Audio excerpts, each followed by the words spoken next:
हमारे बीच में प्रभु के अच्छे दास हैं। रहते तो आजमगढ़ से हैं, लेकिन इन दिनों में बिहार में सेवा करते हैं। पास्टर सुभाष चंद जी आ, आज का संदेश को सुनाने के लिए तैयार हैं। हम आ, बिहार में चलते हैं मेरे साथ। और पास्टर सुभाष चंद जी, आपका स्वागत है। सबको जय मसीह की। प्रभु की महिमा स्तुति हो। आज के सुंदर समय के लिए प्रभु ने हम लोगों को सुरक्षित रखा है। प्रभु का धन्यवाद हो कि 2-3 दिन से ठंड का मौसम भी कुछ कम है, तो इसलिए प्रभु हम लोगों के भी साथ है, हम लोगों के संग है। और लुकिंग इंटू जीसस मिनिस्ट्री के सारे भाई बहनों को सुरक्षित रखा है, मुझे भी सुरक्षित रखा। और हम विश्वास करते हैं कि प्रभु हर एक लोगों को स्वस्थ रखा है।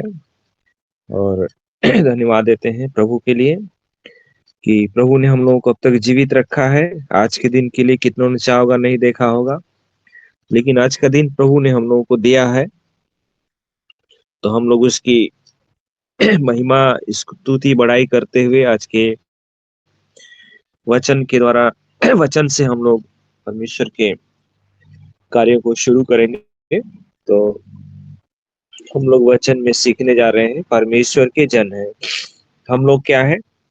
परमेश्वर के जन है हम लोग। अलग अलग जात से, अलग अलग धर्म से, अलग अलग समुदाय से जरूर आए हुए हैं, लेकिन जब हम लोग मसीह को ग्रहण करते हैं तो हम परमेश्वर के जन हो जाते हैं, परमेश्वर के लोग हो जाते हैं। हमारे अंदर ऊंच नीच, हमारे अंदर जात की भेद भावनाएं सब खत्म हो जाती हैं। सिर्फ एक ही बात रहती है कि तू परमेश्वर का जन है। तो जब परमेश्वर के जन है हम लोग, तो हम लोग का भी कुछ कर्तव्य होता है, कुछ कार्य होता है जिसको हमें करना बहुत आवश्यक है। और उस कार्य को अगर हम लोग नहीं करेंगे तो हम परमेश्वर के जन कहलाने का अधिकार खो देंगे और शायद हम प्रभु तक नहीं पहुंच पाएंगे, और हमारी भक्ति, हमारी आराधना, हमारी प्रार्थना, ये सब व्यर्थ हो जाएगा। तो सबसे पहले हमें यही बात को ध्यान देना है कि हम परमेश्वर के जन हैं। तो इस बात को भी पौलुस भी सिखाता है, और पौलुस अपने आत्मिक पुत्र तीमुथियुस को भी सिखाता है, और ये वचन हम लोगों को खुद सिखाता है। वचन व्यक्तिगत हमको सिखाता है कि हम परमेश्वर के जन हैं, तो हमारा कार्य क्या होना चाहिए, हमारे गुण क्या होना चाहिए, उसके बारे में वर्णन किया गया है। तो हम लोग देखेंगे पहला तीमुथियुस की पुस्तक, उसका 6वां अध्याय और 11 से लेकर के हम लोग 21 पद तक देखेंगे। पहला तीमुथियुस 6वां अध्याय 11 से लेके पर हे परमेश्वर के जन, तू इन बातों से भाग और धर्म, भक्ति, विश्वास, प्रेम, धीरज और नम्रता का पीछा कर। विश्वास की अच्छी कुश्ती लड़ और उस अनंत जीवन को धर ले जिसके लिए तू बुलाया गया और बहुत से गवाहों के सामने अच्छा अंगीकार किया था। मैं तुझे परमेश्वर को, जो सब को जीवित रखता है, और मसीह यीशु को गवाह करके, जिसने पिलातुस के सामने अच्छा अंगीकार किया, यह आज्ञा देता हूं कि तू हमारे प्रभु यीशु मसीह के प्रकट होने तक इस आज्ञा को निष्कलंक और निर्दोष रख, जिसे वह ठीक समय पे दिखाएगा, जो परम धन्य और एकमात्र अधिपति और राजाओं का राजा और प्रभुओं का प्रभु है, और अमरता केवल उसी की है, और वह अगम्य ज्योति में रहता है, और न उसे किसी मनुष्य ने देखा और न कभी देख सकता है। उसकी प्रतिष्ठा और राज्य युगानुयुग रहेगा। आमीन। इस संसार के धनवानों को आज्ञा दे कि वे अभिमानी न हों और चंचल धन पे आशा न रखें, परंतु परमेश्वर पे जो हमारे सुख के लिए सब कुछ बहुतायत से देता है, वे भलाई करें और भले कामों में धनी बने और उदार और सहायता देने में तत्पर हों और आगे के लिए एक अच्छी नींव डाल रखें कि सच्चे जीवन को वश में कर लें। हे तिमुथियुस, इस धरोहर की रखवाली कर और जिस ज्ञान को ज्ञान कहना ही भूल है, उसके अशुद्ध बकवाद और विरोध की बातों से परे रह। कितने इस ज्ञान का अंगीकार करके विश्वास से भटक गए हैं, तुम पर अनुग्रह होता रहे। आमीन आमीन। आमीन आमीन। धन्यवाद पास्टर जी। प्रभु आपको बहुत आशीष दे इस वचन को पढ़ने के लिए, आपको प्रभु मदद करे। आइए हम लोग प्रार्थना करेंगे। Praise the Lord, praise the Lord, praise the Lord. सर्वशक्तिमान प्रभु, हम तेरा धन्यवाद देते हैं, महिमा स्तुति करते हैं परमेश्वर इस वचन के लिए। प्रभु एक बार फिर से तेरे चरणों में लेके आते हैं प्रभु। बुद्धि देने वाले आप हैं प्रभु, समझ देने वाले आप हैं, ज्ञान से भरने वाले आप हैं, उससे बढ़ करके पवित्र आत्मा का प्रकाशन देने वाले हैं प्रभु, जिसके द्वारा हम प्रभु इस वचन की भेद की बात को, रहस्य की बात को, गुप्त बात को हम लोग प्रभु समझ सके। और समझाने के लिए प्रभु आपकी पवित्र आत्मा हमें जरूरी है प्रभु। कोई भटकाने वाली आत्मा, कोई इधर उधर की बातें इसमें कार्य न करने पाए, और हमें प्रभु ठीक जो आप प्रकाशन देंगे वही हम लोग प्रभु आज सीखने जाएंगे प्रभु। तो मदद कर, सहायता कर, प्रार्थना यीशु के नाम से मांगते हैं, आमीन। Praise the Lord, praise the Lord, hallelujah.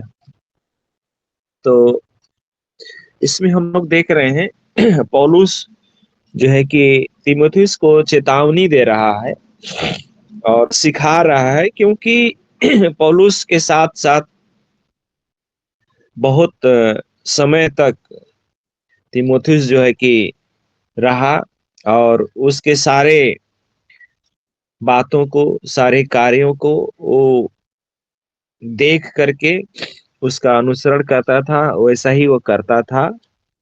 तो क्योंकि तीमुथियुस जिस पृष्ठभूमि से आया था वो बहुत ही उसकी माँ जो है कि यहूदी थी, उसका पिता यूनानी था, लेकिन उसकी माँ जो उसकी नानी थी वो बहुत ही परमेश्वर में विश्वास रखने वाली थी, और उसकी माँ भी उससे बढ़ करके परमेश्वर के ऊपर विश्वास रखती थी। और उन्हीं का बेटा तीमुथियुस था जो पौलुस का आत्मिक पुत्र बन करके पौलुस की सारी बातों को सीखता था। जब पौलुस कैद हो गया रोम में और उसको कोई आशा नहीं थी छूटने की, क्योंकि उसकी मृत्यु भी नजदीक थी, तो इसलिए तीमुथियुस को पत्र के माध्यम से उसको उत्साहित कर रहा है और सारी बातों को बता रहा है कि तू कैसे कैसे मेरे साथ दुख में, मेरे साथ सुख में, मेरे साथ जो है कि तू मेरी सहायता किया और तूने मेरे कार्यों को, मेरे गुणों को सीखा है। तो तुम सबसे पहले क्या है, तू क्या है क्या नहीं है, किस धर्म से, किस जात से, उससे मुझसे मतलब नहीं है, लेकिन मैं जानता हूं कि तू परमेश्वर का जन है। तो परमेश्वर का जन होने के नाते तुमको मैं फिर से उत्साहित कर रहा हूं। इन बातों के द्वारा मैं तुम्हें चेतावनी दे रहा हूं कि धर्म, भक्ति, विश्वास, प्रेम, धीरज और नम्रता का अपेक्षा कर। तो आज अगर हम परमेश्वर के जन हैं मेरे प्रियो, मेरे भाई, मेरे बहन, तो पौलुस तीमुथियुस को नहीं, ये वचन मुझे व्यक्तिगत सिखा रहा है। ये वचन कि अगर हम परमेश्वर के जन हैं तो हमारे अंदर धर्म, भक्ति, विश्वास, प्रेम, धीरज और नम्रता, इस 6 बातों का होना बहुत जरूरी है। अगर ये हमारे जीवन में नहीं है तो हम शायद परमेश्वर के जन कहलाने के अधिकार को खो देते हैं। ये अधिकार हमारे जीवन में होना है। अगर हमें परमेश्वर का जन अपने आप को कहलाते हैं, हम लोग साधारण भाषा में बोल देते हैं हम तो परमेश्वर के लोग हैं, हम परमेश्वर के जन हैं, परमेश्वर के सेवक हैं, परमेश्वर के चेले हैं। तो वास्तव में ये गुण हमारे अंदर है या नहीं, ये हमें अपने आप को जानने की जरूरत है। हमें अपने आप को जांच करना है कि ये 6 बातें हमारे जीवन में पाई जाती हैं कि नहीं पाई जाती हैं। अगर ये बातें हमारे जीवन में पाई जाती हैं तो हम परमेश्वर के जन हैं।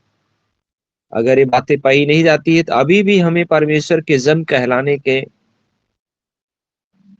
अधिकार हमारे जीवन में नहीं है। तो उस बात को बड़े ही दावे के साथ बोल रहा है कि तू परमेश्वर का जन है, तो ये सब बातों का तुम्हें पीछा करने की जरूरत है ना। पीछा करना है। पीछा करने का मतलब हम किसी के पीछे भागते हैं तो इसका मतलब उसको हम पकड़ना चाहते हैं, वो हमसे दूर है।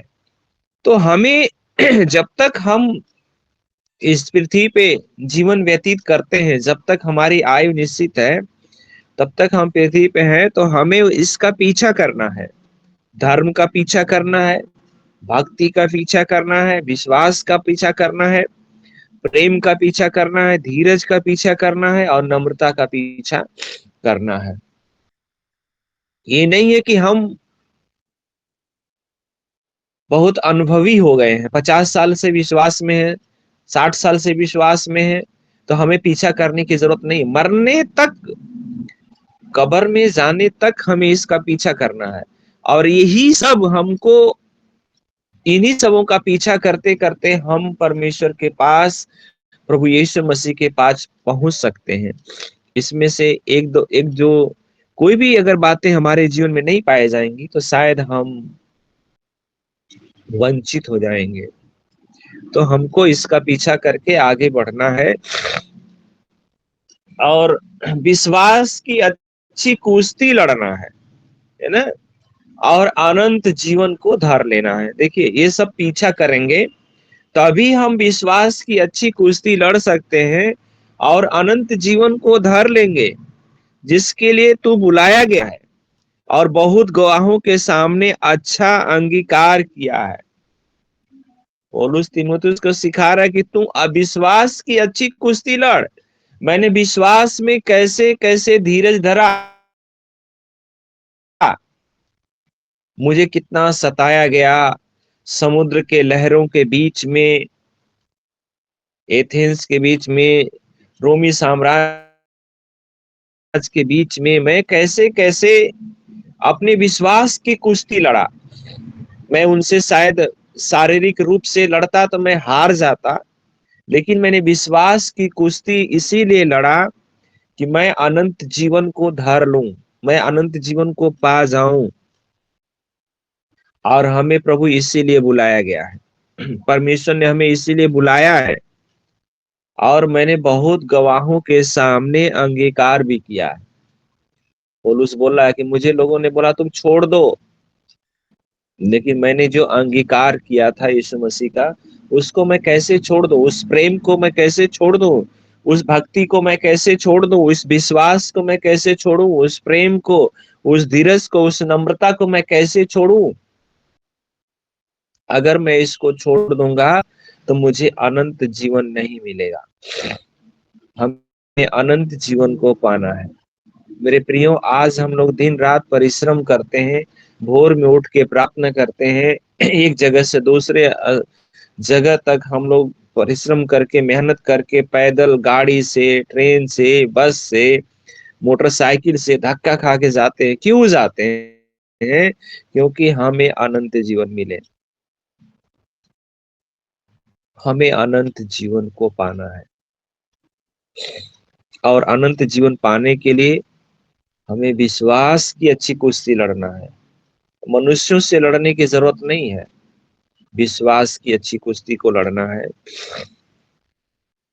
और 13 में लिखा, मैं तुझे परमेश्वर को जो सबको जीवित रखता है और मसीह यीशु को गवाह करके जिसने पिंतुस पिलातुस के सामने अच्छा अंगीकार किया, यह आज्ञा देता हूँ कि तू हमारे प्रभु यीशु मसीह के प्रकट होने तक इस आज्ञा को निष्कलंक और निर्दोष रखना।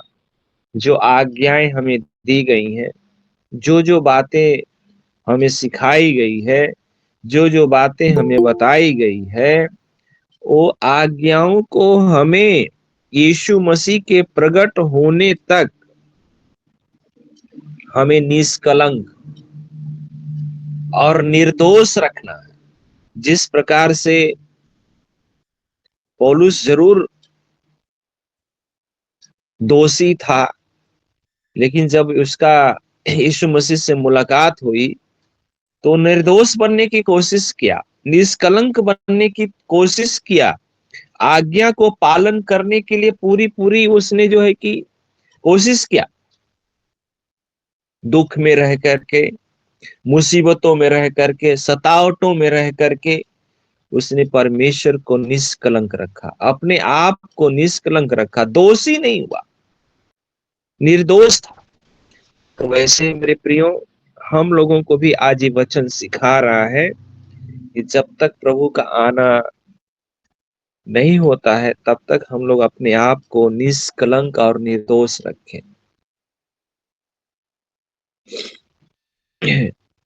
कि तू हमारे प्रभु कि जिसे वह ठीक समय में दिखाएगा, जो परम धन्य अद्वैत अधिपति और राजाओं का राजा और प्रभुओं का प्रभु, वो ठीक समय पे बताएगा, है ना। परम धन्य और अद्भुत अद्वैत अधिपति और राजाओं का राजा और प्रभुओं का प्रभु है। और अमरता केवल उसी की है ना, केवल यीशु मसीह ही अमर हुआ है। इस दुनिया में कोई व्यक्ति अमर नहीं हुआ। यीशु मसीह मृत्यु को जरूर सहा, लेकिन अमरता उसके साथ थी। वो मरने पर नहीं था, मरा नहीं, क्योंकि वो जी उठा। तो और वह अगम्य ज्योति में रहता है और न उसे किसी मनुष्य ने देखा और न कभी देख सकता है। उसकी प्रतिष्ठा और राज्य युगानुयुग रहे, आमीन। पौलुस बता रहा है, पौलुस उत्साहित कर रहा है तीमुथियुस को वचन के माध्यम से कि परमेश्वर अगम्य है और वह ज्योति में रहता है। ज्योति में इसलिए रहता है क्योंकि पौलुस निर्णय लेकर के चला था कि मैं मसीहों को नाश करूंगा,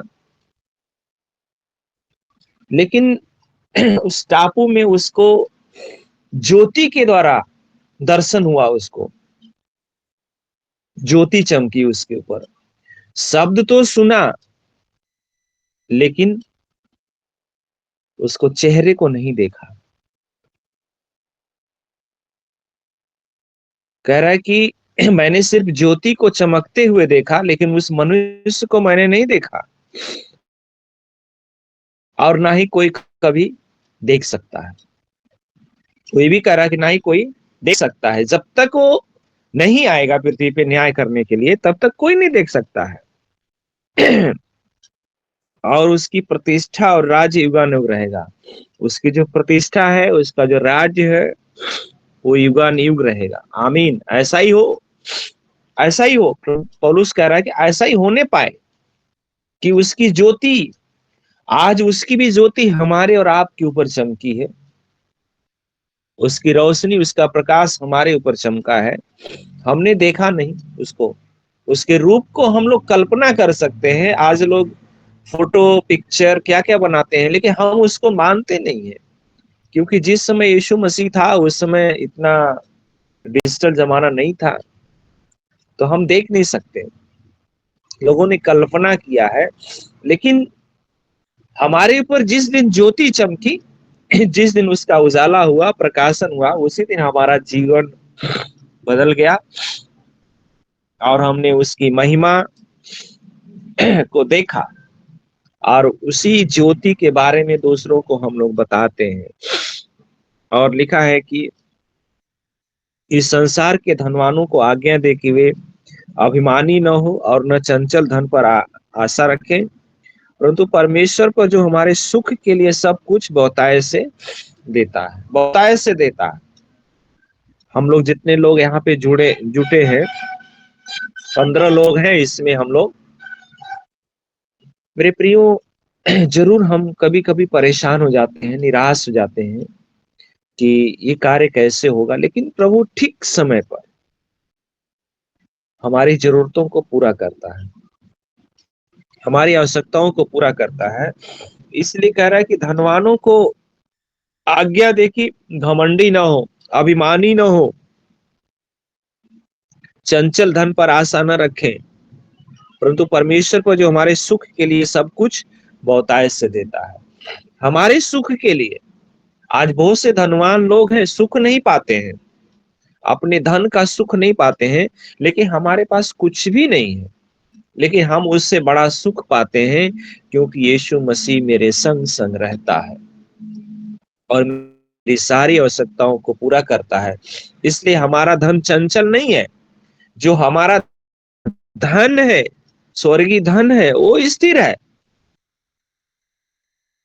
वो चंचल नहीं है। इसलिए हमें घमंड करने की आवश्यकता नहीं। हमें घमंड इस बात को करना है कि सबसे बड़ा धन यीशु मसीह है, वो जो मेरी सारी आवश्यकताओं को समय पे पूरा करता है।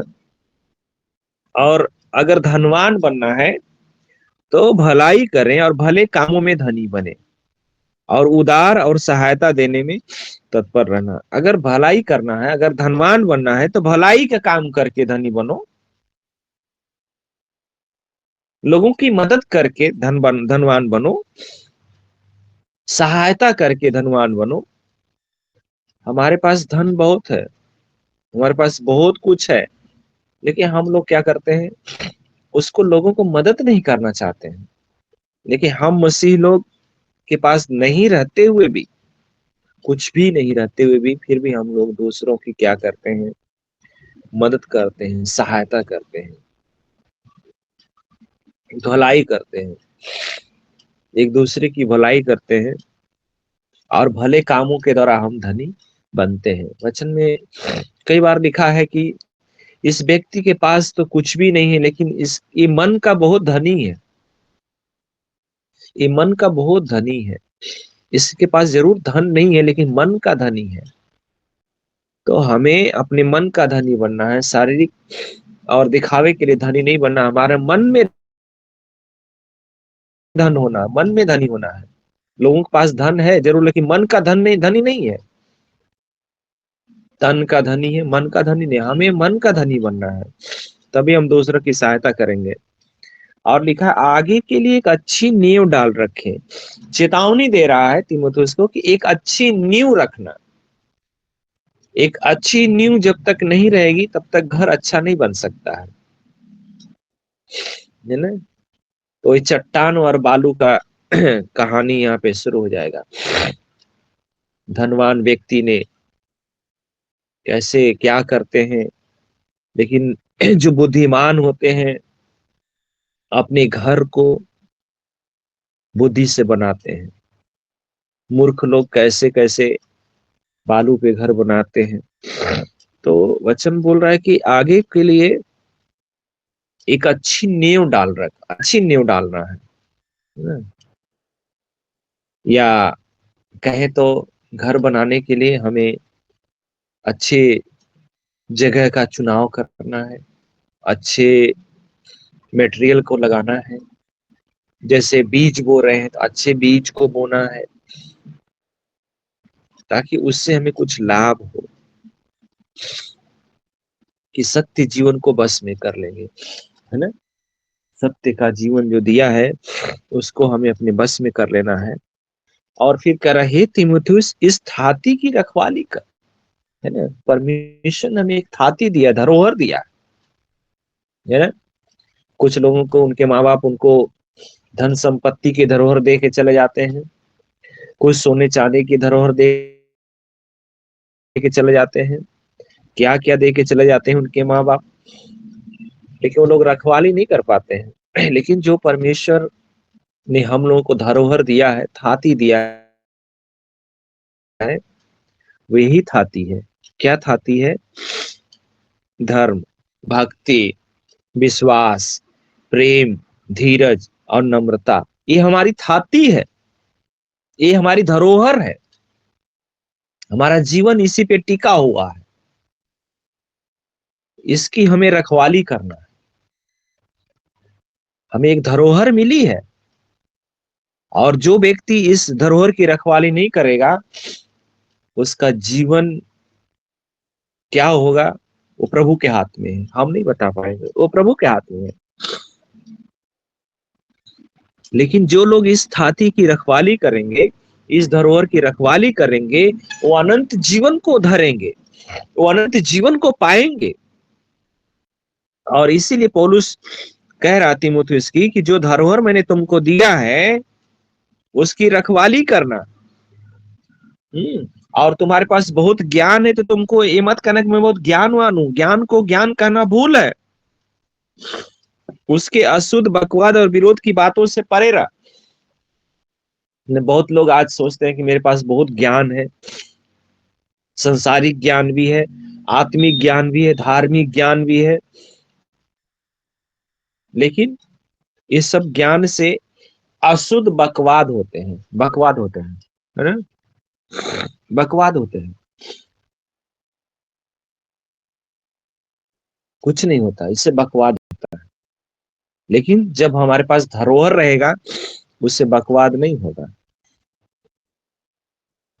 और वचन में लिखा है कितने इस ज्ञान का अंगीकार करके विश्वास से भटक गए हैं। बहुत लोग सोचते हैं बहुत हमारे पास ज्ञान है, लेकिन वो विश्वास से भटक गए हैं। बहुत ज्ञान था। अभी एक हाल में एक घटना, एक वायरल हुआ था वीडियो कि पास्टर जी मुस्लिम पोप था या बिशप जी थे, उन्होंने लास्ट मोमेंट में मुस्लिम धर्म को अपना लिया। मुझे याद नहीं है कहाँ की घटना है, लेकिन ये सही है। एक दिन हम देख रहे थे कि उन्होंने सारी जिंदगी सेवा किया प्रभु के भवन में, और लास्ट में उन्होंने क्या किया, मुस्लिम धर्म को अपना लिया। तो यही बात है, वो ज्ञान रहते हुए उन्होंने प्रभु को अंगीकार किया, लेकिन विश्वास से क्या हो गए, भटक गए। आज भी हमारे और आपके बीच में बहुत से लोग पाए जाते हैं, बहुत ज्ञानवान हैं, लेकिन लास्ट में चलते चलते आखिरी समय में भटक जाते हैं। लेकिन पौलुस कह रहा थी तीमुथियुस को, मैं तुम्हें धन्यवाद देता हूं और प्रभु का धन्यवाद देता हूं कि तुम्हारे ऊपर प्रभु का अनुग्रह है। तुम्हारे अंदर इतना ज्ञान होते हुए भी, तुम्हारे अंदर इतना विश्वास होते हुए भी तुम भटके नहीं। मैं जरूर तुमसे दूर हूं, तुम्हारे साथ नहीं हूं, लेकिन तुम विश्वास से भटके नहीं। इसलिए परमेश्वर का अनुग्रह तुम पर होता रहे। उसको आशीर्वाद दे रहा है कि तुम्हारे ऊपर परमेश्वर का अनुग्रह होता रहे। तो आज भी जब हम लोग परमेश्वर के साथ विश्वास की अच्छी कुश्ती लड़ेंगे और धर्म, भक्ति, विश्वास, प्रेम, धीरज और नम्रता का पीछा करेंगे, तो प्रभु हमारे ऊपर क्या करेंगे, अनुग्रह करेंगे, अनुग्रह करेंगे। और हमें अनंत जीवन पाने से दुनिया की कोई ताकत रोक नहीं पाएगी, और हमें अनंत जीवन जरूर मिलेगा। तो हमें एक ही बात को ध्यान रखना कि हम परमेश्वर के जन हैं। हमारे अंदर ये 6 गुण होना चाहिए, तभी हमारे ऊपर परमेश्वर का अनुग्रह होगा और हम अनंत जीवन को पाएंगे। तो मेरे प्रियो, हमारे दिमाग में एक बात होना चाहिए कि हम परमेश्वर के जन हैं। कुछ भी कार्य करने से पहले इस बात को जरूर ध्यान देना चाहिए, हम परमेश्वर के जन हैं। संसार के लोग कुछ भी करेंगे, उनको कोई नहीं बोलेगा, लेकिन आप परमेश्वर के जन हैं। अगर ज्यादा खांस भी देंगे तो लोगों को बुरा लगेगा। तो इसलिए हम परमेश्वर के जन हैं। हमें कैसे जीवन बिताना है, कैसे प्रभु में आगे बढ़ना है, कैसे नींव रखना है, कैसे लोगों के साथ बात करना है, कैसे लोगों के साथ हम रोल मॉडल बन सकते हैं। जब बनेंगे तो प्रभु हमारे ऊपर अपने अनुग्रह को देंगे और हम अनंत जीवन को पाएंगे। तो आज के वचन के द्वारा प्रभु हम सब लोगों को बहुत ऐसे आशीष दे। सबको जय मसीह की। जय मसीह की। आपको भी बढ़िया सुंदर तरीके से समझा रहे थे पास्टर जी, सुभाष चंद्र जी। हम परमेश्वर की जन है, तो हमारा कुछ दायित्व बनता है, कर्तव्य होता है इन 6 चीजों के पीछे जाते। धर्म, प्रेम, विश्वास, नम्रता, इन 6 चीजों के पीछे जाते हैं और अनंत जीवन को दर लेते हैं। अब साजन कोशिश सर जी आप आए हमारे बीच में और 2 शब्द बोलेंगे, बहुत महत्वपूर्ण। आखिरी प्रार्थना करेंगे। साजन कोशिश sir. Praise the Lord, praise the Lord. पवित्र धर्मी दास के द्वारा वचन के बहुतायत और वचन की अमूल्य बातों का उदाहरण के रूप में रखकर आत्मा के फलों को बांट रहे थे, समझा रहे थे, सिखा रहे थे। धन्यवाद प्रभु। हम जान पाए, समझ पाए कि हम परमेश्वर के जन कैसे हैं और कितने हैं, कितने प्रतिशत हैं। इन बातों को मानना, समझना, जानना नितांत आवश्यक है। काश उस समझ का परिचायक हम बन पाए कि कैसे हम प्रभु को भाते हुए और सिद्धता की ओर निरंतर बढ़ने की स्थिति को पा सकेंगे, जान पाएंगे, महिमा की स्थिति को हम समझ पाएंगे। धन्यवाद प्रभु के तमाम कलाम से जिन बातों को निकाल कर दिखाया, बताया, ये सब समझ की बातें हैं। हम जान कर भी कोताही कर जाते, इग्नोर कर जाते, भूलने की स्थिति पर आ जाते, किनारे कर जाते। होने दे प्रभु, ये समझ की बातें हमारे जीवनों की ख्याति है, धरोहर है, समझ है, अमूल्य ज्ञान है। इस बात को हम समझ पाए। धन्यवाद प्रभु।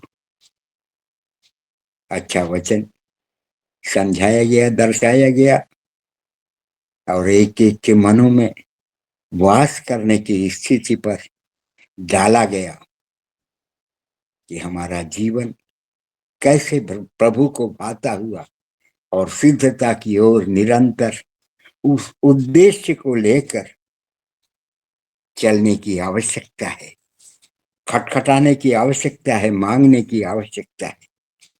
होने दे प्रभु, इन समझ की बातों को हम जान पाए। धन्यवाद। आइए हम छोटी सी प्रार्थना कर लें।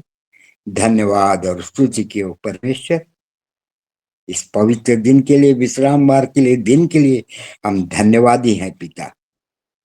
उपयुक्त समय में उपयुक्त वचन पाकर संतृप्त हुए। होने दे पिता, ये जीवन की मूल बातों को हम धरोहर बनाकर कायम और सिद्ध बनाने की ओर रहें। जब तक हमारा जीवन इस संसार में है, आपको भाते हुए बनाते चलने के लिए हम आशीष की गुजारिश कर सकें। पवित्र दिन में जबकि हम कुछ देर बाद ही तैयार होकर एक एक वचनों को सुनने और सुनाने के लिए निकलने की ओर हैं पिता, आप हमें वो समझाइश देते।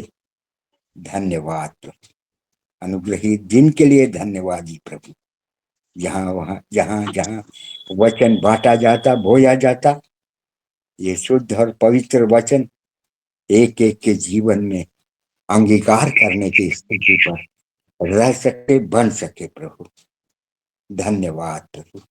अच्छी योग्यताओं के साथ अच्छा जीवन देकर आपने जीवितों में बनाए रखा है, इस बात के लिए धन्यवाद ही।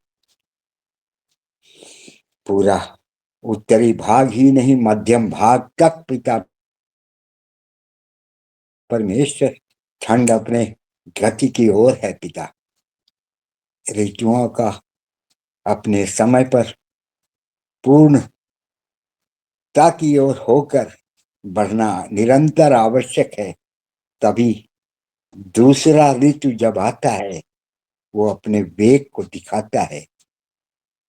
यस लॉर्ड, होने दे पिता, ऋतुओं के भेद को हम समझ पाए, जान पाए। इससे तमाम मसीही जीवन का प्रकटीकरण की बात भी निहायत है। होने दे पिता, इन तमाम आशीषों के हम भागी हो पाए और इन आशीषों को लेने के लिए हम आपसे खटखटा पाए, चाह पाए, मांग पाए। बुद्धि का मूल आप है, इस बात को जानकर, मानकर, समझकर आपसे आशीषों की गुजारिश करते प्रभु। विशेष तौर से हम अपने सेंटर पास्टर के लिए और उनके भाई साहब के लिए विशेष तौर से प्रार्थना करते प्रभु। पूर्ण चंगाई का दान दीजिए प्रभु, अपनी उपयोगिता में बढ़ाए चले प्रभु, एक अच्छी गवाही होने का कारण बन पाए पिता। एक गवाही दूसरे गवाहियों को तैयार करे, उठा पाए, चमत्कृत स्थिति दिखा पाए प्रभु। धन्यवाद, आपने हमारी प्रार्थनाओं को सुन हाँ और आमीन में उत्तर दिया है पिता परमेश्वर, इस बात के लिए धन्यवाद। एक एक की आवश्यकताओं को हमसे ज्यादा आप समझते और पिता बिना किसी गड़बड़ी के पिता परमेश्वर हर एक आशीषों के लिए निहायत हमें तत्पर और सिद्ध रखते, इस बात के लिए धन्यवाद। हर एक बात से आपका और सिर्फ आपका नाम परिचायक बन पाए। आदर और महिमा के साथ प्रार्थना को प्यारे प्रभु यीशु मसीह के नाम से मांगते हैं। आमीन, आमीन, आमीन, आमीन। बहुत मूल्य बातों को रखने के लिए सर जी आपको धन्यवाद देते हैं। साजन कोसी सर और ज्योति हरि से निवेदन करते हैं सामने आए, एक बार फिर अपने वोट ऑफ थैंक्स को सुनाए। जी सर, सभी को जय मसीह। धन्यवाद देते प्रार्थना के लिए विश्वनाथ प्रसाद सर को, और जिन्होंने भी भजन गाया उनको भी सुंदर सा भजन के लिए धन्यवाद देते हैं। अब बहनों की टीम को भी धन्यवाद देते हैं वचनों को पढ़े जाने के लिए, और धन्यवाद देते हैं आशीष वचन को पढ़ने के लिए जयवीर सर को, और धन्यवाद देते हैं सुंदर सा प्रचार करने के लिए सुभाष चंद्र सर को, और आखिरी प्रार्थना के लिए धन्यवाद देते हैं साजन कोशी सर को और धनराज सर, उनकी पूरी टीम को। धन्यवाद। जय मसीह। जय मसीह। आपको भी आपने हमारे ग्रुप जितने भाई बहन है उपस्थित हैं आज, उन सब के लिए प्रार्थना कर रही थी ज्योति हरि। Thank you. अब समय हो गया है किंदी सभा को यहीं पर समाप्त करने, लेकिन समाप्त करने से पहले मैं चाहता हूं हम फिर से बिहार में चलते हैं, जहां से पास्टर सुभाष चंद्र जी आशीषों को सुनाने के लिए तैयार हैं। पास्टर सुभाष चंद्र जी, आप आइए सुनाए। ठीक है, आइए हम लोग अनुग्रह वचन लेंगे। अब हमारे पिता परमेश्वर का प्रेम, प्रभु यीशु मसीह का अनुग्रह, पवित्र आत्मा की सहभागिता और संगति प्रभु के दूसरे आगमन तक लुकिंग इंटू जीसस मिनिस्ट्री परिवार के साथ बनी रहे। आमीन। आमीन आमीन आमीन। सबको आमीन जय आमीन। मसीह। जय मसीह मदन सर, जय मसीह धनराज सर, जय मसीह जय मसीह जय मसीह जय मसीह सर। जय मसीह राम श्री इंद्रासन सर, जय मसीह जय मसीह। जय मसीह।